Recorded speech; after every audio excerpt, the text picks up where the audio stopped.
పెద్దపల్లి జిల్లా గోదావరి ఖనిపట్నంలో వనమహోత్సవ భారీ ర్యాలీ చేపట్టారు.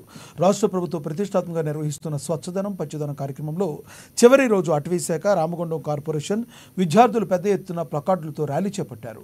నగర మేయర్ అనిల్ కుమార్ పాల్గొని కార్యక్రమాన్ని ప్రారంభించారు. పచ్చని చెట్లు ప్రగతికి మెట్లు అంటూ నినాదాలు చేస్తూ విద్యార్థులు ర్యాలీ చేశారు. అనంతరం పట్నంలోని ప్రభుత్వ జూనియర్ కాలేజ్ గ్రౌండ్లో అధికారులు, విద్యార్థులు మొక్కలు నాటారు. రామగుండం పారిశ్రామిక ప్రాంతంలో ఎక్కువ శాతం మొక్కలు నాటాలని మేయర్ అనిల్ కుమార్ సూచించారు. తద్వారా పర్యావరణ పరిరక్షణ సమతుల్యమవుతుందన్నారు. అందుకే ప్రతి ఒక్కరూ మొక్కలు నాటాలని, వాటిని సంరక్షించాలని తెలిపారు. చెట్లని కాపాడుకోవాలి. చెట్లు నాటడమే కాదు, చెట్లను కాపాడుకొని దాన్ని పెంచి పెద్ద చేసేటట్టు, ఏదైతే చిన్నపిల్లలు ఎట్లా పెద్ద చేస్తామో అట్లా పెద్ద చేసేటట్టు చూడాలి.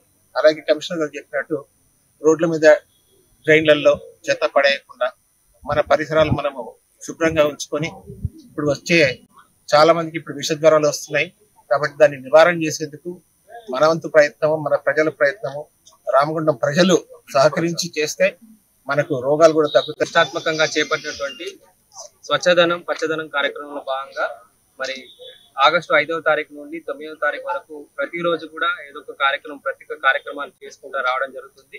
మరి దానిలో భాగంగా ఈ రోజు ఆగస్టు 9 రోజు మరి ముగింపు స్వచ్ఛదనం పచ్చదనం ముగింపు ర్యాలీలో భాగంగా మున్సిపల్ కార్యాలయం నుండి exhibition ground, junior college ground వరకు కూడా ర్యాలీ నిర్వహించడం జరిగింది.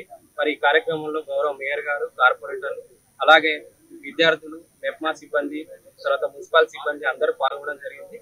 ఈ రోజు శుక్రవారం కాబట్టి ఈ రోజు కూడా ప్రతి వార్డులో గౌరవ కార్పొరేటర్లతోటి వార్డు అధికారులు, వైద్య సిబ్బంది, అలాగే మెప్మా సిబ్బంది అందరూ కూడా ఇంటింటికి తిరిగి డ్రైడే కార్యక్రమాన్ని కూడా నిర్వహించడం జరుగుతుంది.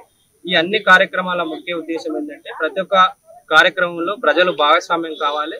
ప్రజలందరూ కూడా తమ వంతుగా తమ పరిసరాలు పరిశుభ్రంగా ఉంచుకునే విధంగా వాళ్ళు కూడా మున్సిపాలిటీకి సహకరించాలి. ఎవరు కూడా చెత్త రోడ్ల మీద, డ్రైన్లలో పడేయకుండా మున్సిపల్ వాహనాలకి అందించాలి. అలాగే ఈ సీజనల్ వ్యాధులు వస్తుంటాయి కాబట్టి ఇంటి చుట్టూ పరిసరాలు